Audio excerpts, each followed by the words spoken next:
అక్కడికి వెళ్ళి ఐగుప్తు అగ్రరాజ్యం అప్పట్లో ఆ రాజు ఫరోని దేవుని శక్తితో ఒక ఆట ఆడిస్తుంటే నాకు తెలిసి మిద్యాన్లో తెలియకుండా ఉంటుందంటావా?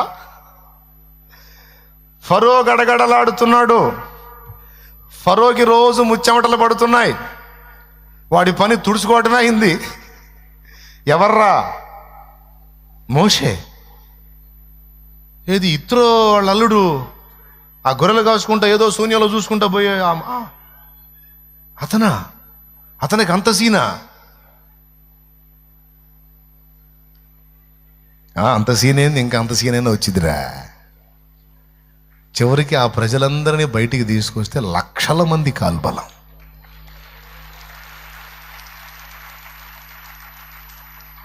చివరికి ఏ గతి పట్టిందంటే మామయ్య అల్లుడిని పలకరీయటానికి సాయంత్రం పట్టింది.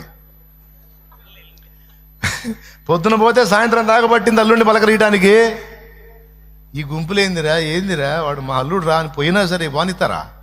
వాడు అంటున్నావు ఏంది? పిల్లనిచ్చానయ్యా.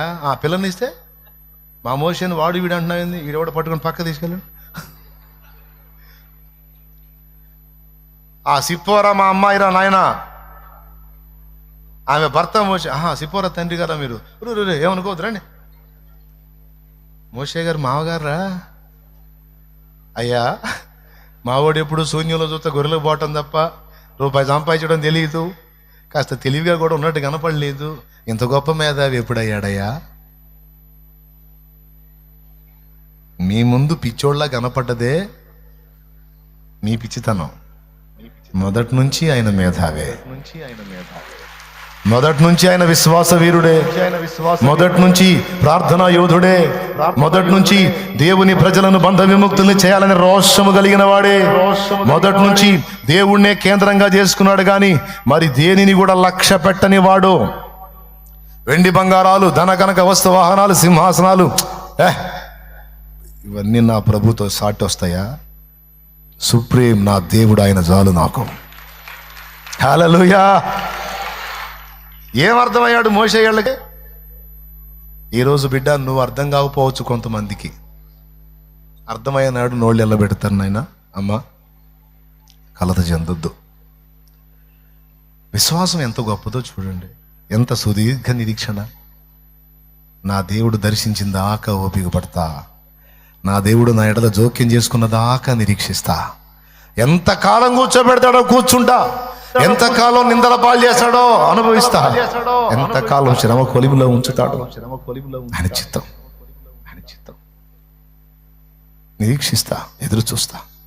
కానీ ఒక్కటి మాత్రం నమ్ముతున్నా, సుదీర్ఘకాలం అబ్రహాముని పరీక్షించి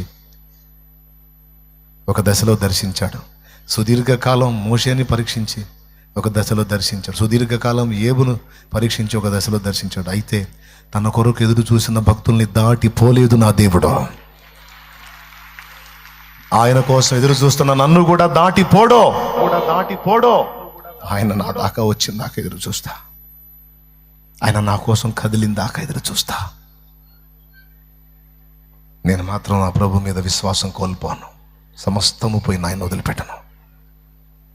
ఇంతమందిని దర్శించిన దేవుడు నన్ను కూడా దర్శిస్తాడు అనే పట్టుబట్టి ఉండు.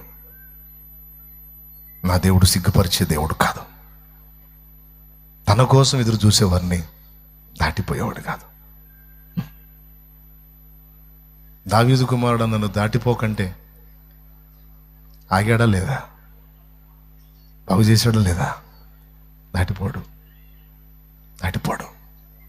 శాలేమన్న ఈ జనాలకు తట్టుకోలేక దాటిపోతాడేమో, పరారవుతాడేమో, ఎందుకంటే దొరికితే ఇంక అయిపోయినట్టే అని తప్పించుకుంటాడు. ఆయన దాటిపోడు.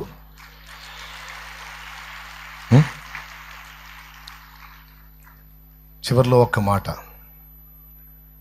విశ్వాసం ఇంత బలీయమైంది, ఇంత శక్తివంతమైంది ఉంటే అలాంటి విశ్వాసాన్ని కలిగిన మోషే సుదీర్ఘకాలం అనుభవించిన తరువాత చివరికి లైన్లోకి వస్తే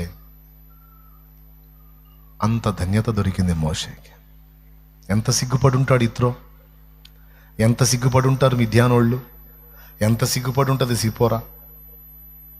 ఏమండి మిమ్మల్ని ఇంత ఘనంగా దేవుడు సిద్ధపరిచాడని అస్సలు అనుకోలేదు నేను. చాలా తృణీకారంగా మాట్లాడానంటే నాకు తెలిసి సిపోరాని దగ్గర తీసుకొని ఉంటాడు. సిపోరా, చాలాసార్లు అడిగావు కానీ పిచ్చోళ్ళ నేను యాక్ట్ చేశాను, నీ ముందు పిచ్చోళ్ళ ప్రవర్తించాను సిపోరా. అయినా నువ్వు తెలిసి ఇలా చేసావా? తెలియదు కదా, బాధపడుకో. అది నేను ఎవరికి ఎందుకు చెప్పలేదంటే సిపోరా, అది నా దేవునికి నాకు చెందిన విషయం, నేను ఆయనతోనే తెలుసుకోవాలి. అది తేలిందాక నేను ఎవరు చెప్పకూడదని అట్టాగాను. ఈరోజు ఆ సమయం వచ్చింది. నా దేవుడు ఆయన ఎందో చూపించాడు, నా తలనెత్తాడు, నాకు శాశ్వత ఆశీర్వాదం ఇచ్చాడు.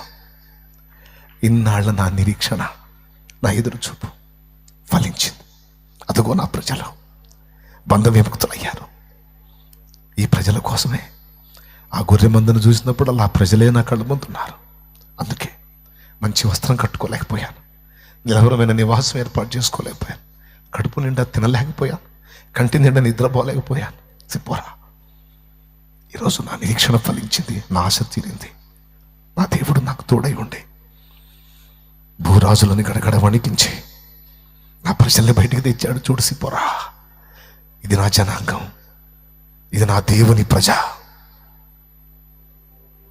హల్లెలూయా. నాయనా, దేవుని విషయమే నువ్వు కలిగి ఉన్న ఆశ, నిరీక్షణ, దేవుని విషయమే నువ్వు చూసి ఎదురు చూపు ఆయనకి తెలియనివి కావు. ఆయన దాటిపోవడం చూస్తున్నాడు, సరిచేయాల్సింది సరిచేస్తున్నాడు, నేర్పాల్సింది